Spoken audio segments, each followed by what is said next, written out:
Well, hello, my friends, and welcome back to our Nuggets at Noon. Yesterday, as we were traveling, we went by a little town called Sturgis, South Dakota.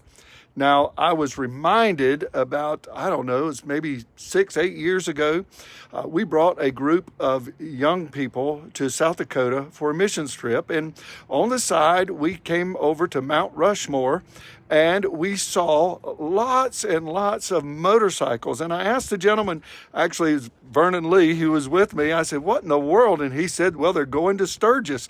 And for the first time, I learned what Sturgis was all about. Well, there were just literally thousands of motorcycles on the road. And they have this big celebration. Actually, motorcyclists go there to just party and have fun there at Sturgis on the second week of August.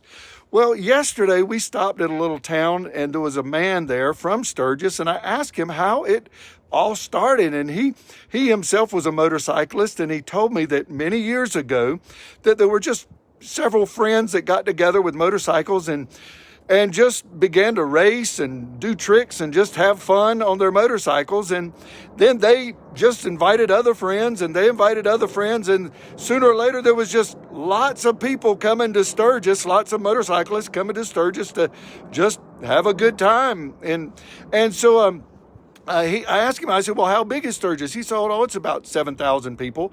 Well, last night I went online and I looked and looked at this motorcycle celebration that they have, and they have usually around 500,000, it says, that come. In fact, in 2015, if I read that correct, it said in 2015 they had a record of 700,000 motorcyclists that came to Sturgis, and that was a record.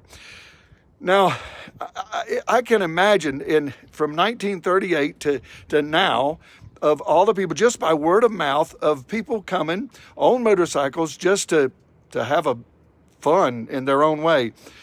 And I began to think about how important it is of Christians, if we would just share the word, just tell someone else of the good news. You see, that's what we have, good news in our life, that Jesus gives us hope. He gives us peace. He saved our soul, and he loves us, and he helps us in our times of trouble. And if we would just share that good news, that gospel to someone else, and they share with someone else, and they share with someone else, if we all did our part in sharing the good news, imagine the souls that would be brought into the kingdom. Listen, if the world can do it, and Sturgis is an example, if the world can do it and it grow to hundreds and hundreds of thousands, how much more should you and I do it, knowing Jesus Christ and knowing his love and the joy that he brings. I want to tell you, the greatest party we can have is with fellow brothers and sisters. Listen, God bless you. Just wanted to share that little nugget with you today, and look forward to seeing you tomorrow. Bye-bye.